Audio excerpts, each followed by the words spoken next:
Hi guys, welcome to my Etsy channel where my primary objective is to help you build a thriving Etsy business.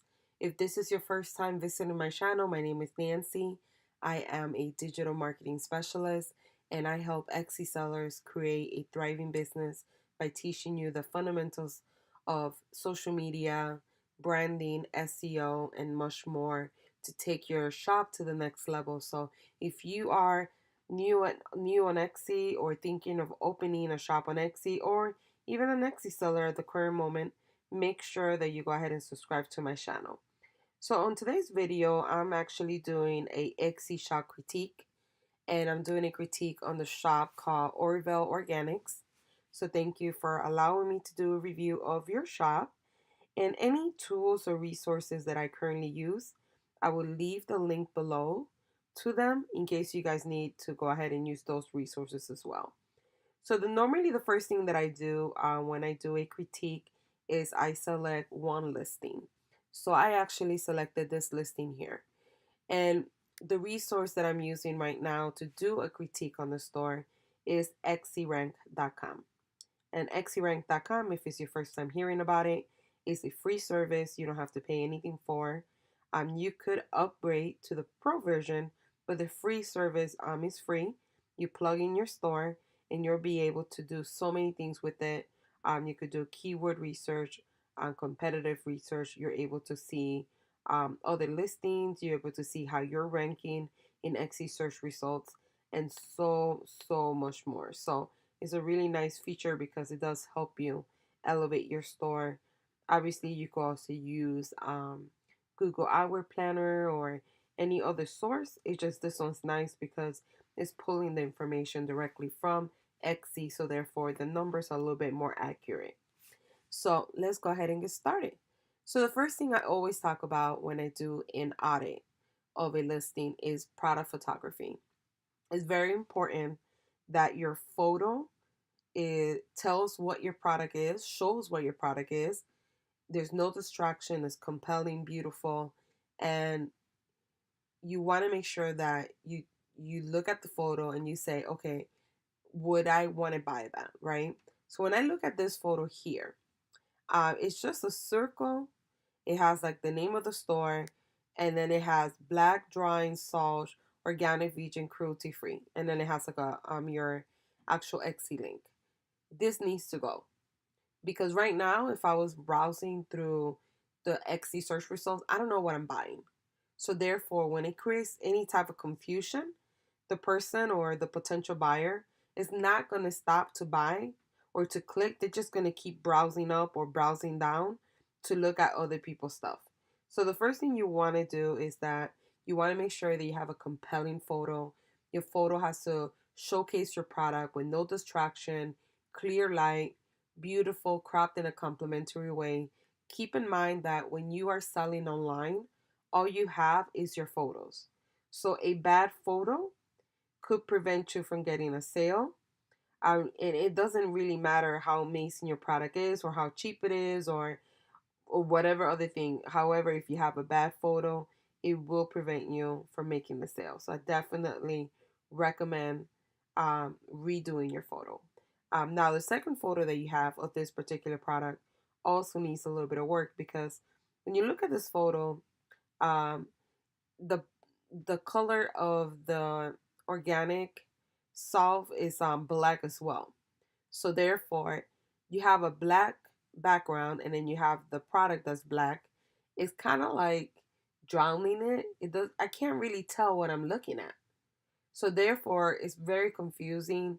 Um, if someone is trying to see what you're buying, even if they were to click on the photo and they clicked on this one, um, if they read this and they're not really sure what they're reading and they don't even read your listing description, right? Let's say they just don't even go that far. Just from looking at this, the likelihood of them buying is very, very low. So yeah, I would recommend redoing your photos. I recommend using at least all 10 like Etsy recommends. That way you could showcase your product in different ways. You could maybe showcase it somebody using it. Maybe you could showcase it in a bathroom, like a picture of it in the bathroom or something. But just different pictures showcasing your product, but you definitely need to work on your photo, and your main photo should not be a photo of text. If anything, it should be the product, the main photo. And then if you want to add additional call to actions or add a picture with some type of text, that should be like your third, fourth, or even like the very end of all your photos, but it should not be the first one.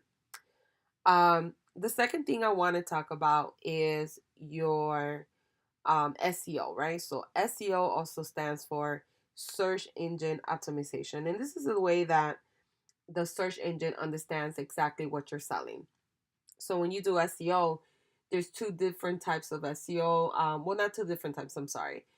The way that they determine, right, what your page is about is SEO on page factor, which is the title, the keyword, and the listing description, and then sprinkling the keywords throughout the listing description. And then there's off-page SEO factors, which is how many backlinks point back to your page, how old is the listing, what keywords you're using, are they oversaturated, are you going to rank organically? So these are all things that take in favor when measuring your keywords and SEO. Now, looking at your SEO, right, I'm using XC you're using a lot of tags that are oversaturated. So you're using three types of keywords. You're using the tag that is oversaturated, meaning that too many people are using it. So therefore, it's going to be very hard for you to compete with. So for instance, if you were to type in the word vegan on Etsy.com, you're going to notice that there's so many other people using that keyword. So vegan, there's right at the current moment 267,000 people. So basically, you're competing with that many people for that keyword. Two, the keyword is too broad. So therefore, you're not targeting your audience. You're showing it to anybody and everybody. If you look at the word vegan, you see belt, you see a t-shirt, you see cookies, you see a hat. So therefore, you're not targeting your audience. You're targeting anybody. And this is where a lot of people say, well, I have a lot of impressions and I have a lot of clicks, but no one's buying from me. That's the reason, because you're showing your your keyword to anybody and everybody. So therefore, it's really hard for you to rank organically for that keyword. Um, on top of that, not only organically you get found, but you're not using the right keyword for your actual listing. Um, this one is too broad. That one's too broad. All of these here have to go all the way to here. Now, this keyword has to go, even though it's not as oversaturated. It doesn't, when you write that word on Etsy, you're not targeting your audience. You're just targeting anybody and everybody. As you can see, there's all different types of things that are populating with that particular keyword. That's because you're not targeting your audience. So therefore, you're just using a keyword that you thought, okay, this one kind of goes with it. Let me just pick it. What you want to do, if you want to use that keyword, right? Let's say that does describe the product or the type of product that you have. You want to do long tail keywords. So therefore, you're describing your item, but still targeting your audience. You don't ever want to say, like, let's say you have a necklace and it's a custom necklace. You don't want to say custom as one keyword and necklace as another one. You would just put them together and you would say custom necklace. And that will actually bring down the competition and then also help you potentially rank organically, potentially be found. And then also in the future, if you were to do a an Etsy ad, your cost per click is not going to be as high because you're not competing with a keyword that everybody out there is competing with as well. So it's something you definitely have to work on your SEO. I would just redo the SEO completely for this listing because this one might be the only one that's the closest. Um, Not sure about this one, but I know for sure the other 11 that you have to remove them because they're either too broad, they're not targeting your audience, and oversaturated, or they're all three, right? They're broad, too broad, they're oversaturated in the market, there's too much competition, And on top of that, they don't target your audience. So you definitely want to redo them again. Once you have the new tags, right? And you did the research and you did the keyword tools, and now you have the right proper keywords that describe your item. You added some long tail keywords. You want to come back and you want to put your main keyword here in your title. And you also want to have like a short, brief description in your title. You want to say what you're selling, maybe just a short, brief description. You want to make sure that your keyword is also in your meta description. And then you also want to have another compelling caption, making that person want to click on your actual listing. Because this part here, your listing description, the top portion of it is called the meta description, and that's what Etsy. When let's say somebody finds you on Google and they search for your product, that's the snippet that they see. And it has to be very important that you put in your keyword there, your main keyword, and you also want to make sure that it describes your item, that you have a very nice caption, like compelling someone to click there for you. And then you want to sprinkle the additional keywords throughout your listing description. That way it meets the on-page SEO factor we talked about earlier, which is having your keyword one in your title, right?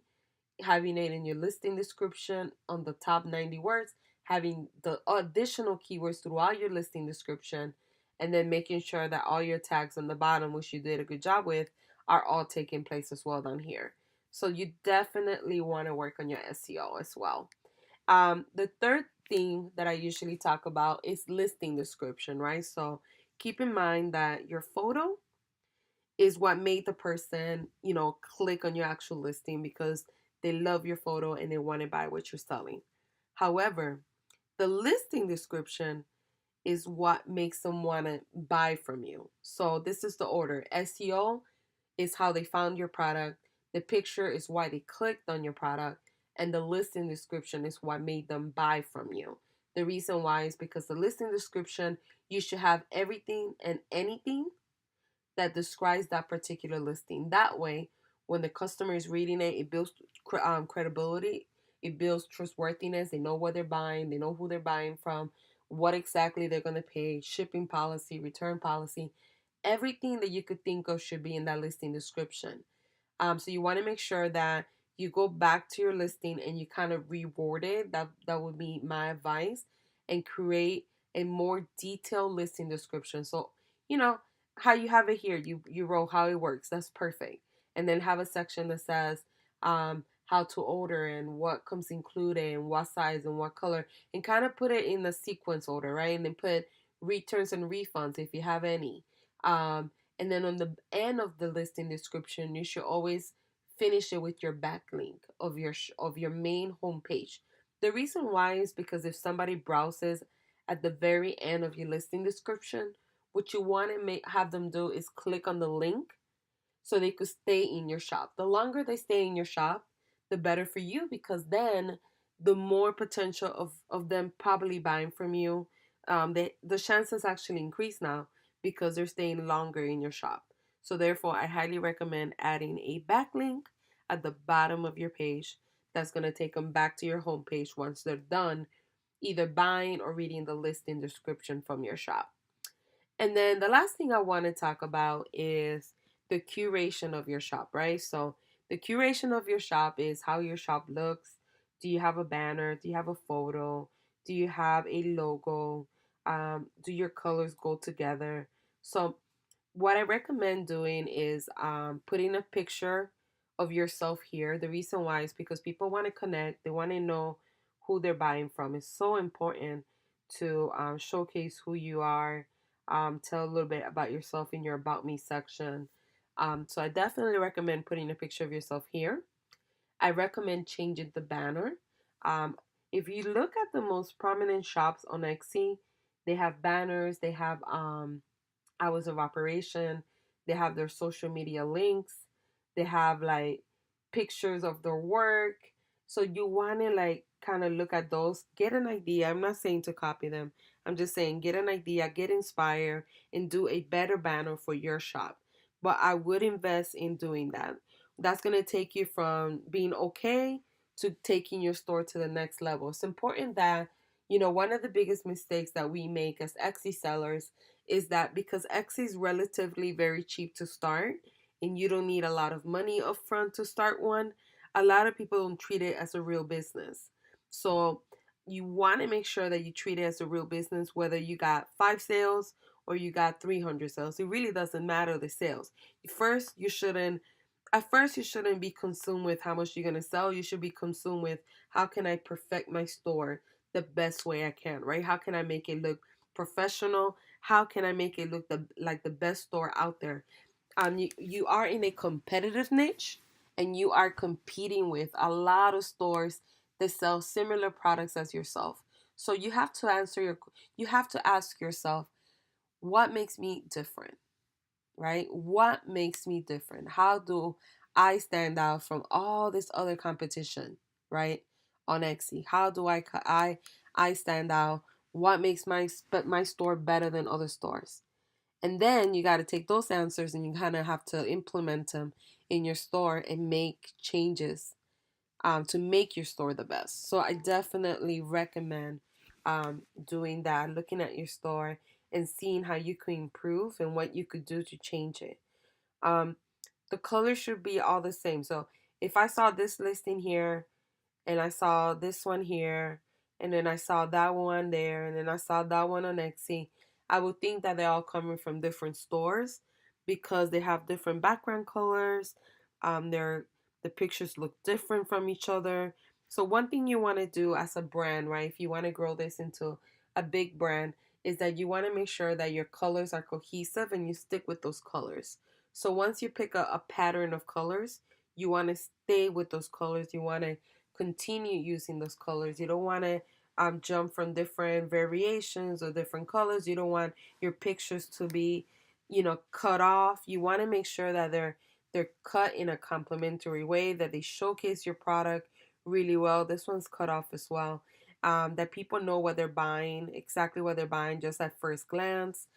So definitely recommend redoing your photos, doing a new banner, adding a photo of yourself. Um, I will update this because it says last update was March of 2017.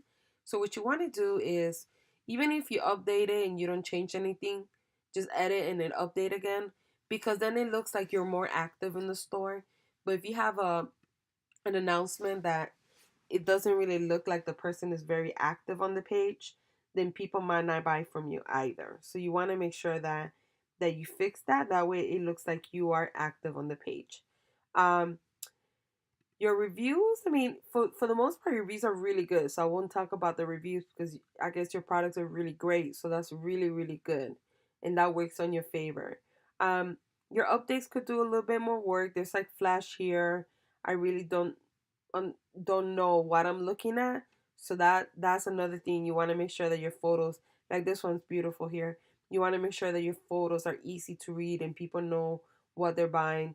I do like the fact that you have a at the section of the about me. I will reword this a little bit better. Um, Maybe put like little bullet points, like dress it up a little bit, so it could look nicer. I like the fact that you have all your social media links here. That's really good, and that you have shop members here. That's really good as well. Um, but yeah, I mean, overall, it looks like you do have good products based on what I was reading earlier. Um, the only problem is the how you're marketing it, right? How they look. So your photos need a lot of improvement. And then the second thing I would say is your SEO. Those are the two things that you should start working on right away. And then everything else you start doing little by little by little. And then overall, you will make all the changes necessary for your shop. And another thing I want to mention is that these videos or these critiques are to help you. Is not to make you feel bad or make you feel overwhelmed. Um, just keep in mind that we all start at some place, right? I started my shop, and over time I keep trying to improve it and change this and tweak that. So that is normal, right? It's normal to have a shop where you go and you're tweaking stuff and trying to fix it and changing stuff around. So don't feel like you're the only store or that there's a lot of changes. You don't know how you're going to do it. Just be consistent every single day. And the more you do every single day, the better you get at it. The more you start doing, the more you learn, and little by little, little by little. And then when you least expect it, you have done, a lot of changes, and everything is turning out great, and you have like, a really, really put together store. So you just got to do it little by little. Guys, if you guys have any tips for this shop, or anything that I didn't talk about, make sure you leave a comment below. I'm trying to create a sense of community where we all come together, we help each other out, and I'm trying to, we all have room to make money on Etsy. So therefore, if you have any tips, please leave them below for her. So thank you guys for watching this video, and remember to subscribe to the channel, and I'll see you guys on the next video.